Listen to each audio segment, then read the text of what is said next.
नमस्कार साथियों, स्वागत है आप सभी का हमारा YouTube channel GS Azad Hind पर। कैसे आप लोग? उम्मीद है कि सब आप लोग स्वस्थ होंगे, तंदुरुस्त होंगे, फिट होंगे। साथियों, आज हम लाए हैं मूल अधिकार से संबंधित। साथियों, हर नागरिक के लिए संविधान ने दिए हैं कुछ खास अधिकार। इन्हीं को कहते हैं मूल अधिकार। आइए समझते हैं ये अधिकार जो हमें बनाते हैं एक सशक्त नागरिक।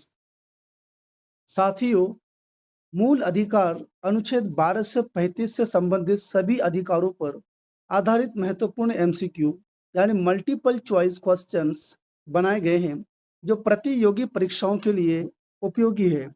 साथियों, मूल अधिकारों पर आधारित एमसीक्यू हमने बनाए हैं। साथियों, अनुच्छेद 12 से 35 भाग 3 भारतीय संविधान यानी साथियों अनुच्छेद 12 से 35 तक हमारे मूल अधिकारों के बारे में वर्णन है। मूल अधिकारों का वर्णन भाग 3 में है यानी भारतीय संविधान के भाग 3 में है। ठीक है साथियों, अब शुरू करते हैं क्लास को। साथियों, समानता का अधिकार साथियों 14 यानी समानता का अधिकार आर्टिकल 14 से 18 तक है। साथियों, ये बहुत ही इम्पोर्टेंट क्लास है। प्लीज़ आप इसे हर नागरिक देखे और ये हर नागरिक का देखना ये कर्तव्य है कि अपने मूल अधिकारों की जानकारी अपने आप में होना चाहिए। ठीक है साथियों, तो आज का पहला प्रश्न है दोस्तों, संविधान के किस अनुच्छेद में कानून के समक्ष समानता का उल्लेख है? ठीक है साथियों, आपके सामने 4 ऑप्शन है। पहला प्रश्न का करेक्ट आंसर है ऑप्शन ए अनुच्छेद 14। साथियों, जो अनुच्छेद 14 है यानी आर्टिकल 14 संविधान के आर्टिकल 14 है ये, तो कानून के समक्ष समानता का उल्लेख है। दूसरा प्रश्न है अस्पृश्यता यानी अनटचबिलिटी का अंत किस अनुच्छेद द्वारा किया गया है? आपके सामने 4 ऑप्शन है। सेकंड प्रश्न का करेक्ट आंसर है ऑप्शन बी साथियों अनुच्छेद 17। अस्पृश्यता का अंतिम अनुच्छेद 17 में अनुच्छेद 17 के द्वारा किया गया है। Option B is correct. तीसरा प्रश्न है साथियों स्वतंत्रता का अधिकार अनुच्छेद 19 से 22। ठीक है साथियों, स्वतंत्रता का अधिकार जो हमें मिला है उसका वर्णन अनुच्छेद 19 से 22 तक है। तीसरा प्रश्न है निम्न में से कौन सा अनुच्छेद अभिव्यक्ति की स्वतंत्रता प्रदान करता है यानी आजादी, खुद की आजादी। ठीक है साथियों, तो निम्न में से कौन सा अनुच्छेद अभिव्यक्ति की स्वतंत्रता प्रदान करता है? यानी बोलने की आजादी, पढ़ने की आजादी, लिखने की आजादी, घूमने फिरने, हर वो काम जो दूसरे नागरिक को हमारी आजादी से कोई ठेस ना पहुंचे, उस अभिव्यक्ति की स्वतंत्रता प्रदान करता है साथियों। तीसरा प्रश्न का आर्टिकल साथियों 19 अनुच्छेद 19। ठीक है साथियों, अनुच्छेद 19 जो है अभिव्यक्ति की स्वतंत्रता प्रदान करता है। अगला प्रश्न है साथियों न्यायिक हिरासत से संबंधित अधिकार किस अनुच्छेद में है?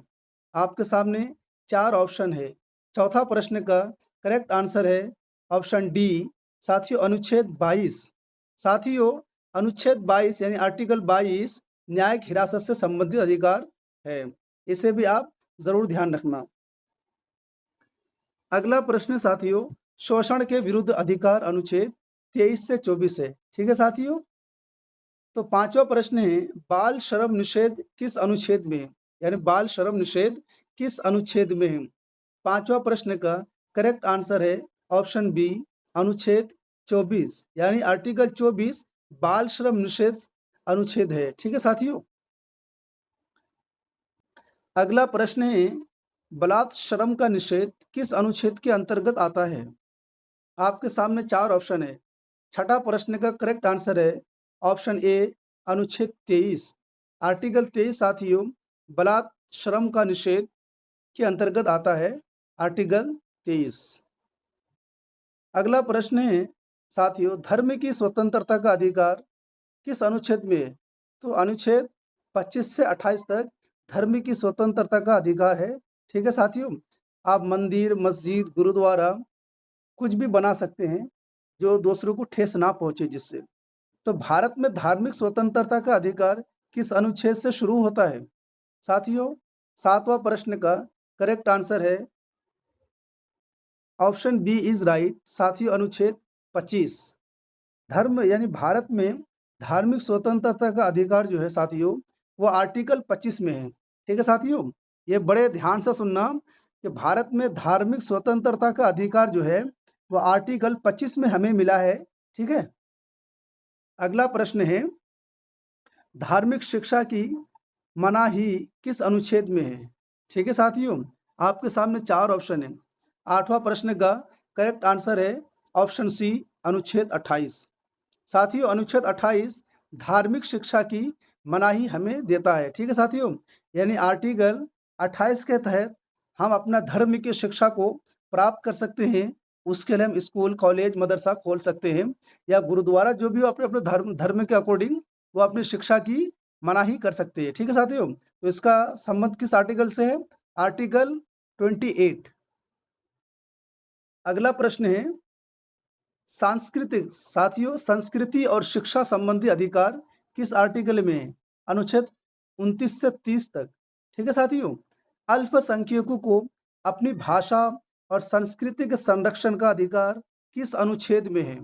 यानी साथियों, जो आपकी भाषा है, जो आप अल्पसंख्यक है साथियों, तो आपकी अपनी भाषा को संरक्षण करने का अधिकार आपको किस आर्टिकल में दिया गया है?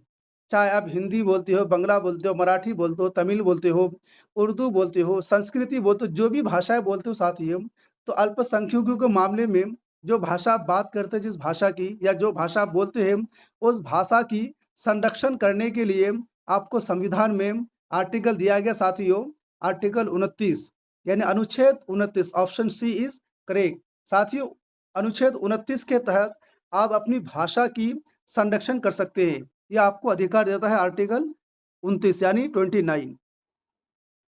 अगला प्रश्न है, अल्पसंख्यकों को साथियों, अगला प्रश्न है, अल्पसंख्यकों को शैक्षणिक संस्थान स्थापित करने का अधिकार किस अनुच्छेद में है?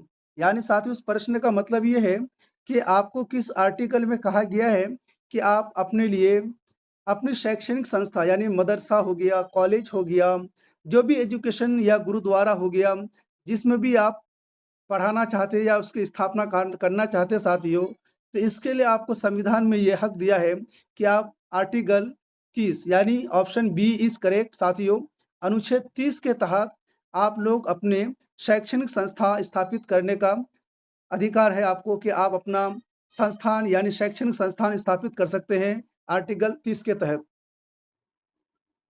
साथियों, संवैधानिक उपचारों का अधिकार है अनुच्छेद 32 से 35 तक। ठीक है साथियों, यानी संवैधानिक उपचारों का अधिकार अनुच्छेद 32 से 35 तक है। आपका पहला प्रश्न है, 11वां प्रश्न साथियों, मूल अधिकारों का रक्षक किस अनुच्छेद को कहा जाता है? ठीक है साथियों, मूल अधिकारों का रक्षक किसे कहा जाता है, जिसे साथियों संविधान का दिल भी कहा जाता है? तो ऑप्शन बी इज करेक्ट साथियों, अनुच्छेद 32। अनुच्छेद 32 जो साथियों मूल अधिकारों का रक्षक है। अगर आपका कोई मूल अधिकारों का हनन करता है, कोई आपके साथ बेगुनाह मारपीट करता है, आपकी ज़मीन को हड़पता है, आपके घर को तोड़फोड़ करता है, तो आप डायरेक्ट आर्टिकल 32 के तहत साथियों सुप्रीम कोर्ट की दरवाज़ा खटखटा सकते हैं। ठीक है साथियों, तो ये आपको संविधान ने दिया है, आर्टिकल यानी 32 के तहत अपने मूल अधिकारों का आप रक्षा कर सकते हैं, यानी उसकी प्रोटेक्ट कर सकते हैं, तहफ़्फ़ुज़ कर सकते हैं। ठीक है साथियों, आर्टिकल 32 है आपके मूल अधिकारों का रक्षक के लिए। अगला प्रश्न है साथियों, ये हमारा अगला प्रश्न भी है और अंतिम प्रश्न भी है, तो कृपा करके आपसे निवेदन है कि हमारे चैनल, आपका अपना चैनल जीएस आज़ाद हिंद को ज़रूर से ज़रूर सब्सक्राइब करें, लाइक एंड शेयर करें, ताकि हर आने वाली अच्छी से अच्छी क्लास सबसे पहले आप तक पहुँचे और हमारी क्लास को वॉच करके आप अपने ज्ञान में इजाफा बढ़ाएंगे। ठीक है साथियों, तो 12वां प्रश्न है, किस अनुच्छेद में सर्वोच्च न्यायालय को रिट जारी करने का अधिकार दिया गया है? साथियों, सर्वोच्च न्यायालय यानी सुप्रीम कोर्ट, साथियों बहुत सारे ऐसे बच्चे भी हैं जिसे सर्वोच्च न्यायालय पता नहीं होता है। ठीक है साथियों, और जिनको पता है उसके लिए माफ़ी चाहूँगा, जिनको पता नहीं उसके लिए बेहतर खुशखबरी होगी। सर्वोच्च न्यायालय यानी सुप्रीम कोर्ट को रिट जारी करने का अधिकार किस आर्टिकल में दिया गया है? साथियों, ये बहुत ही इंपॉर्टेंट क्वेश्चन है, जो आजकल जिस तरह से हवाएं चल रही है, उन हवाओं को रोकने के लिए ये आर्टिकल आपके लिए बहुत लाभदायक है। तो साथियों, इसका अनुच्छेद है यानी ऑप्शन बी साथियों अनुच्छेद 32। साथियों, अनुच्छेद 32 जो है सो ये सर्वोच्च न्यायालय को रीट जारी करने का अधिकार मिलता है। ये संविधान ने उसे हक दिया है कि आप आर्टिकल 32 के तहत रीट जारी कर सकते हैं। ठीक है साथियों? साथियों, हमारा लास्ट प्रश्न खत्म हो गया। आपसे निवेदन है कि अगर आपको हमारी वीडियो अच्छी लगी तो प्लीज़ कमेंट बॉक्स में हमें ज़रूर सराहना करें, ताकि हमें खुशी मिले और हम आपको आपके लिए आपके एग्ज़ाम पॉइंट ऑफ व्यू के लिए बेहतर से बेहतर बेहतर मटेरियल हमारे क्लास में उपलब्ध कराएँ। ठीक है साथियों? और हमें ये भी पता चलना चाहिए कि आप कौन-सा एग्ज़ाम दे रहे हैं। जिस एग्ज़ाम भी दे रहे हैं साथियों, उस एग्ज़ाम के बारे में हमें ज़रूर बताएँ, ताकि उस एग्ज़ाम के रिलेटेड हम आपके लिए अच्छे से अच्छे मटेरियल लाएँ। बिल्कुल विद एक्सप्लेनेशन के साथ आपको हम इस चैनल यानी जीएस आज़ाद हिंद पे बढ़िया से बढ़िया पढ़ाएँ और मोटिवेट करें आपको, ताकि आपकी कामयाबी हमारी कामयाबी है और यही हमारी शुभकामनाएँ हैं कि आप सभी लोगों को सफलता हासिल हो। ठीक है साथियों, पढ़ते रहिए, आगे बढ़ते रहिए, मेहनत करते रहिए, अपनी फैमिली की ख़्याल रखते रहिए। जय हिंद, जय किसान साथियों।